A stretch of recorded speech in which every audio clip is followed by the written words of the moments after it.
Welcome to the solo leveling season 2 episode number 11। बहुत सारे reporter को देखकर जिन्हों समझ नहीं पाया कि वो यहाँ पर क्या कर रहे हैं। उसे लगा कि कहीं इन्हें मेरे बारे में पता तो नहीं चल गया है, लेकिन रुको, ऐसा होता तो ये मुझे पहचान लेते। खैर छोड़ो, इतनी भीड़ में से मैं अंदर कैसे जाऊं। जिन्वू भीड़ को चीरता हुआ मेन गेट के पास जाता है और तभी उसे एक सिक्योरिटी गार्ड रोक लेता है और कहता है, अरे तुम यहाँ क्या कर रहे हो? उतने सारे रिपोर्टर नहीं दिखते क्या?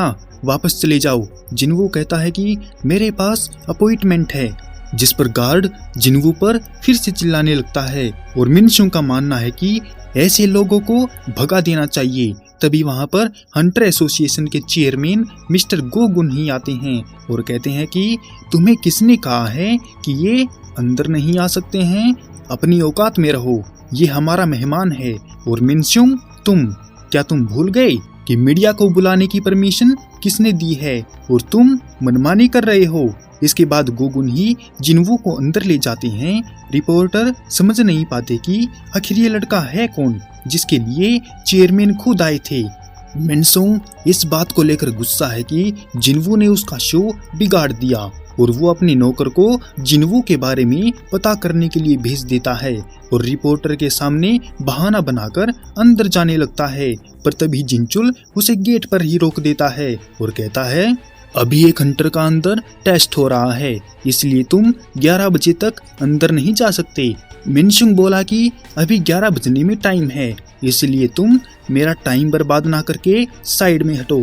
रुको, इसने बोला हंटर? अच्छा, तो वो एक हंटर है जो अंदर गया है।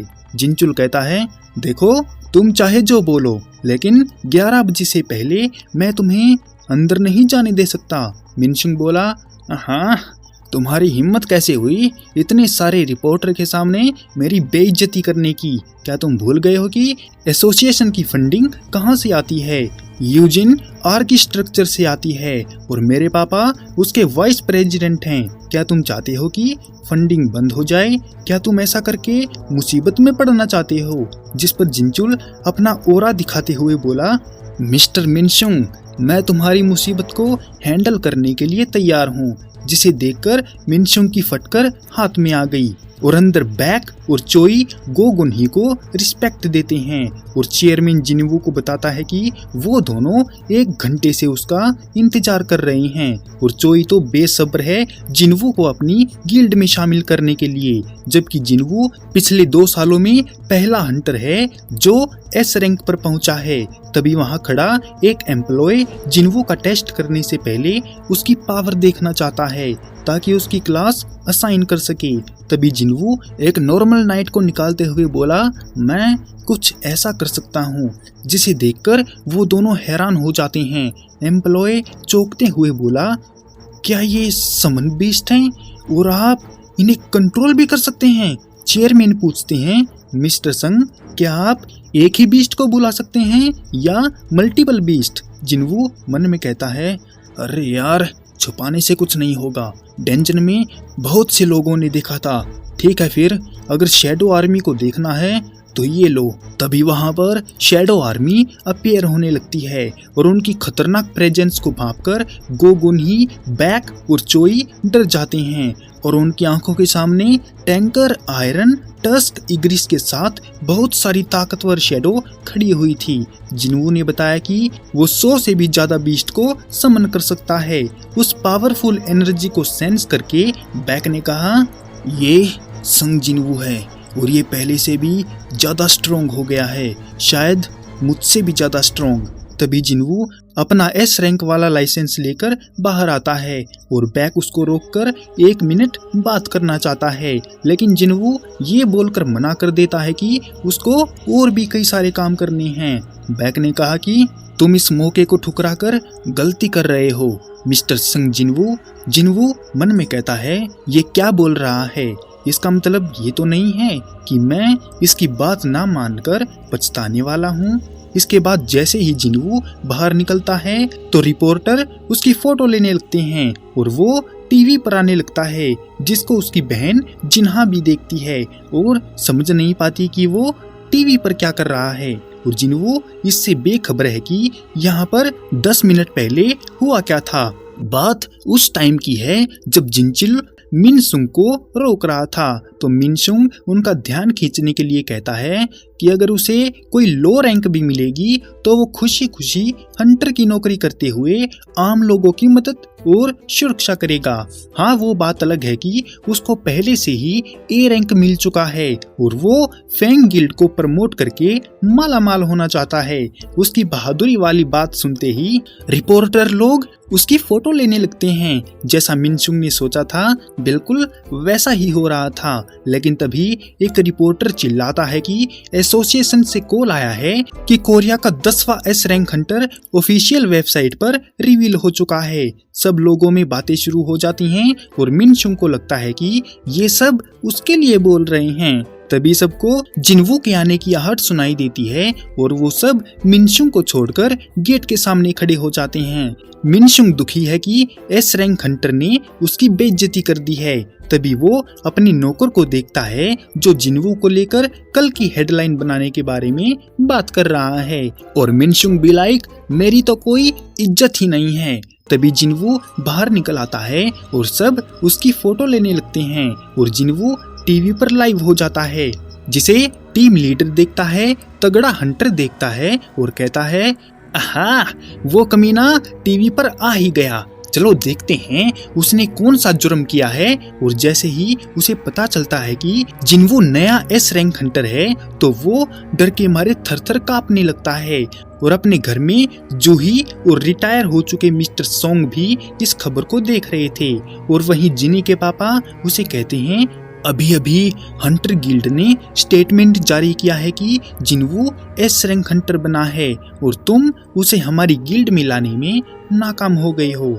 जिनी इस बात के लिए माफी मांगता है और बताता है कि जिनवू अपनी खुद की गिल्ड बनाने वाला है और उसने जिनी को वाइस मास्टर बनाने को ऑफर किया था, जिसके लिए जिनी ने हाँ कर दी है। ये सुनकर जिनी के पापा एक स्माइल करके बताते हैं कि तुम्हें क्या लगा था जिनी, मैं गिल्ड अपने आप को माला माल करने के लिए बना रहा हूँ? ऐसी कोई बात नहीं है। हमारे पास इतना पैसा है कि हमारी 7 जनरेशन बैठकर खा सकती हैं, लेकिन मैं अपनी गिल्ड को हमारी फैमिली को सेफ रखने के लिए बना रहा था, क्योंकि हंटर काफी ताकतवर होते जा रहे हैं और वो इतने स्ट्रॉन्ग बन जाएंगे कि एक देश की आर्मी को अकेले ही डिफीट कर सकते हैं, जिन्हें दुनिया के सबसे ताकतवर नेशनल लेवल हंटर बोलते हैं। और ये एक एस रैंक वाले को आसानी से हरा सकते हैं और एक छोटे देश में इनका रुतबा किसी किंग से कम नहीं होता। इसीलिए ही मैं अपनी गिल्ड बना रहा हूँ, क्योंकि मैं गवर्नमेंट के भरोसे नहीं बैठ सकता और खुद की गिल्ड में मैं ऐसे हंटर को देखना चाहता हूँ जिन पर मैं आंख बंद करके भरोसा कर सकूं। और लगता है तुमने उसको ढूंढ लिया है।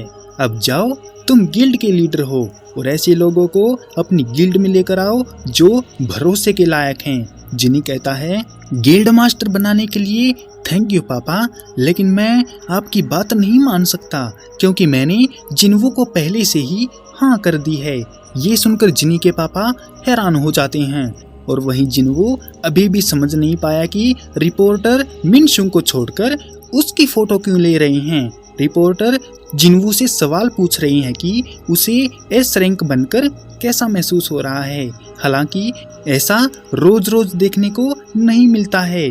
रिपोर्टर जिनवू को उनकी तरफ स्माइल करने को बोलते हैं क्योंकि वो अभी लाइव है और उसे पूरी दुनिया देख रही है। बैक जिनवू को घर छोड़ने की बात कहता है, नहीं तो रिपोर्टर उसका दिमाग खा जाएंगे। पर तभी जिनवू अचानक से गायब होकर रिपोर्टर के पीछे से भागने लगता है और वो लोग सरप्राइज होते हैं कि जिनवू एकदम से गायब कैसे हो गया। जोई कहता है वो एक मेज टाइप हंटर है और उसकी एथलेटिक एबिलिटी कमाल की है, क्यों है ना बैक?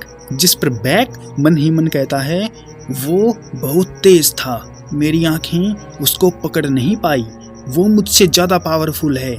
मैंने उसकी माना को सेंस किया था जब वो इवोल्यूशन रूम के सामने था और जब मैं उसे रेड गेट पर मिला था तब के मुकाबले अब वो काफी स्ट्रॉन्ग है। मैं लिख के दे सकता हूँ कि वो हम दोनों से काफी पावरफुल है, लेकिन वो इतना ताकतवर कैसे हुआ है? क्या वो रीअवेकनिंग से पहले ही ताकतवर हो चुका था या फिर वो रीअवेक हुआ ही ना हो? रुको, कहीं वो एक ऐसा हंटर तो नहीं है जो लेवल अप किए जा रहा है? टीवी पर न्यूज चल रही है कि संग जिनवू 2 साल बाद सामने आने वाला पहला एस रैंक हंटर है, और इस खबर को देखकर कि जिनवू जिंदा है, वांग डोंगसू गुस्सा हो जाता है। और दूसरी तरफ वो आदमी उस ऑर्ब की जांच करते हुए बोला, मैंने बहुत सी चीजों को खरीदा है, लेकिन आज तक ऐसी रेड क्रिस्टल बॉल नहीं देखी जो मैजिक को 100 गुना तक इंक्रीज कर देती है। और हम देखते हैं कि उसका मीटर चेकर ऑर्ब की ताकत का पता लगाने में नाकाम रहता है, और आदमी को लगता है कि अब तक का बेस्ट क्राफ्टमैन भी 50 गुना इंक्रीज करने वाला वेपन ही बना पाया है। आदमी पूछता है, अरे मिस्टर, आपको ये कहाँ से मिला था? जिनवू ने बताया कि ये उसको एक डेंजर में मिला था, और मन ही मन कहता है कि वहाँ ऐसे तो बहुत ही सारे इक्विपमेंट पड़े रहते हैं। आदमी कहता है कि अगर जिनवू इसको बेचेगा तो वो इसे अच्छे रेट्स पर खरीदने की कोशिश करेगा। जिनवू सोचता है, मुझे जल्द से जल्द डीमन कैसल को क्लियर करना होगा ताकि मैं अपनी माँ के लिए holy water of the life बना सकूं। लेकिन डीमन कैसल की आग से बचने के लिए मुझे एक सूट की जरूरत है। उसने कहा, अरे सुनिए, क्या मुझे आप एक ऐसा आर्टिफैक्ट दे सकते हैं जो फायर प्रूफ हो? जिनवू की बात सुनकर आदमी उसको एक सीक्रेट रूम में ले गया जहां पर बहुत सारे एक्सपेंसिव सूट रखे हुए थे। जिनवू कहता है, आपने जो ग्लास लगाया है वो काफी पतला है और स्ट्रॉन्ग भी है, लेकिन इसके अलावा और कोई सिक्योरिटी नहीं दिख रही है। जिस पर आदमी बोला कि ये ग्लास माना से बनाया गया है और काफी ताकतवर है। एक ए रैंक वाला हंटर इसको अपनी पूरी ताकत से तोड़ना चाहे तो भी एक खरोंच भी नहीं लगा सकता। और अगर आपको यकीन नहीं है तो आप ट्राई करके देख लो। अगर आपने ऐसा कर दिया तो जितने भी सूट अंदर हैं वो सब तुम्हारे हो जाएंगे। जिनवू मन में कहता है, ऑफर तो अच्छा है, लेकिन ये ग्लास माना से बनाया गया है, मगर इसमें कोई शक नहीं है कि मैं इसके टुकड़े टुकड़े कर सकता हूँ। इतना सोचकर जिनवू एक गहरी सांस लेकर ग्लास को तोड़ने के लिए रेडी होता है कि तभी आदमी जिनवू को रोकता है और कहता है, अरे अरे रुक जा भाई, तू तो सीरियसली ले गया। हमने हंटर गिल्ड के साथ सिक्योरिटी एग्रीमेंट साइन किया है।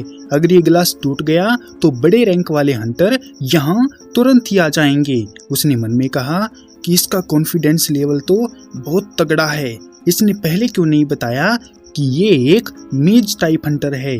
जिनवू पूछता है कि क्या उसको यहाँ पर वेपन भी मिल सकते हैं। तभी वहां पर एक दूसरा आदमी आकर जिनवू को ले जाता है जो वेपन स्पेशलिस्ट होता है। पहले वाले आदमी को ये देखकर पसीना आ गया कि जिनवू ने ग्लास को टच भी नहीं किया और ग्लास पर दरार आ गई।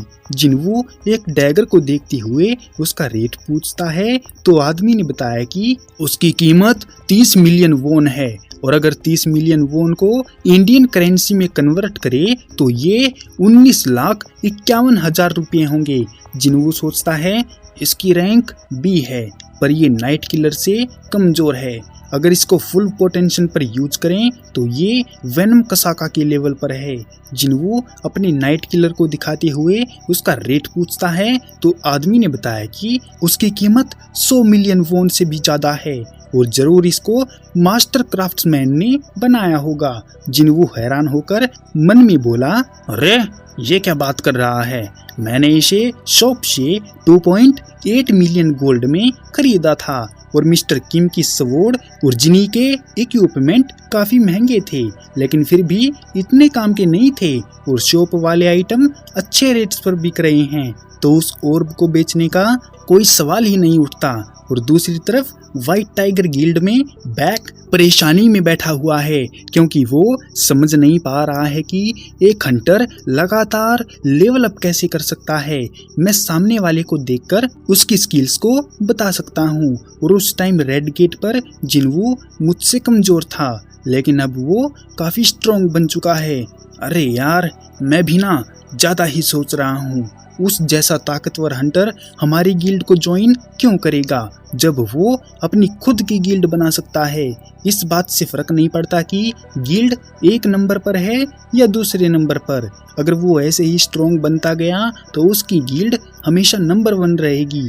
लगता है चोई और मैं उसके पीछे अपना टाइम ही बर्बाद कर रहे हैं। और मैनेजर आहान जिन्वू के घर के बाहर खड़ा है और टीवी पर न्यूज आ रही है। एक ई रैंक वाला हंटर रीअवेक होकर सीधा एस रैंक हंटर बन गया है और कहा जा रहा है उसके पास मेज टाइप स्किल्स भी हैं। और इसी के साथ ये रिपोर्ट खत्म होती है। By bureau news. ये खबर सुनकर आहान जोश में आ जाता है और कहता है, मिस्टर बैक हार मान सकते हैं, लेकिन मैं नहीं। मैं एक कोशिश और करूंगा जिन्वू को गिल्ड में लाने की। लेकिन वो अंदर नहीं जा पाते क्योंकि भीड़ बहुत ज्यादा है। और जिन्हा खिड़की से हल्का सा झांकती है तो रिपोर्टर उसकी फोटो लेने लगते हैं। तो जिन्हा गुस्सा हो जाती है। जिन्वू कहता है कि अगर इतनी ही परेशानी है तो वो उन्हें बाहर जाकर भगा सकता है। लेकिन जिन्हा मना कर देती है क्योंकि जिन्वू को पहले से ही सोशल मीडिया पर काफी हेट कमेंट मिल रहे हैं। लेकिन जिन्वू समझ नहीं पाता कि हेट कमेंट किस बात के दिए जा रहे हैं। जिस पर जिन्हा बताती है कि उसने रिपोर्टर को धोखा दिया था। तभी उनके घर के बाहर घंटी बजने लगती है और जिन्वू को लगा कि रिपोर्टर हैं, तो वो गुस्से में बाहर जाने लगता है ताकि उनको धमका सके। और जैसे ही जिन्वू दरवाजा खोलता है तो सामने जिनी को रोते हुए पाता है। उसने बताया कि जिस अपार्टमेंट में वो रहता था उसके पापा ने उसे बाहर निकाल दिया है और वो चाहता है कि कुछ दिन जिन्वू के साथ रहे। लेकिन जिन्वू उसकी बात नहीं मानता और दरवाजा बंद कर लेता है। जिनी दरवाजा पीटता रहता है और जिन्हा के पूछने पर जिन्वू ने बताया कि वो उसको नहीं जानता और उसको कभी देखा भी नहीं है। और जिनी के घर पर उसकी माँ उसके पापा से पूछ रही है कि उसने जिनी को घर से क्यों निकाल दिया।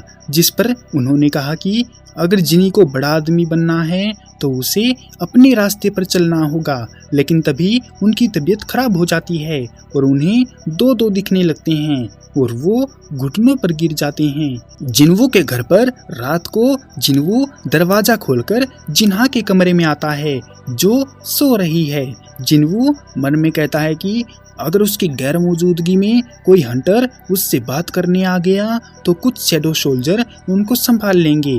इसीलिए जिन्वू ए रैंक वाली शैडो को समन करता है जो कारगालगान के पहरेदार हुआ करते थे। जिन्वू 4 में से 3 को ही एक्सट्रैक्ट कर पाया था, जबकि एक को उठाने का मौका उसको मिला ही नहीं था। जिन्वू उनको ऑर्डर देता है कि उसे जिन्हा की रक्षा करनी होगी, जबकि बाकी के 2 शैडो उसके लिए बैकअप के तौर पर हैं। जिन्वू उनको जिन्हा की शैडो में छुपा देता है और छत पर जाकर कुछ सोल्जर को निकालकर आसपास के एरिया में पेट्रोलिंग के लिए भेज देता है ताकि मुसीबत की कोई गुंजाइश ना हो। ऑर्डर मिलते ही शैडो काम पर लग जाती है और सुबह सुबह ही जिन्वू जिनी को लेकर चल पड़ता है और उसे पता चलता है कि घर से निकलने के बाद जिनी होटल में रुका हुआ है। जिन्वू कहता है कि जिनी, तुम्हें वहाँ तब तक रहना होगा जब तक मैं अपने गिल्ड का ऑफिस बनाने के लिए कोई जगह न ढूंढ लूं। जिन्वू को यकीन नहीं हो रहा था कि जिनी यूजिन गिल्ड का गिल्ड मास्टर बनने के बजाय उसका साथ देने में विश्वास रखता है। जिनी ने पूछा कि वो सुबह सुबह कहाँ जा रहे हैं। जिन्वू गाड़ी से उतरते हुए बोला, मैं जल्दी ही वापस आ जाऊंगा। जिनी देखता है कि जिन्वू वहां से गायब हो चुका है। बस सोलो लेवलिंग सीजन 2 के एपिसोड के आज के बारे में बस इतना ही।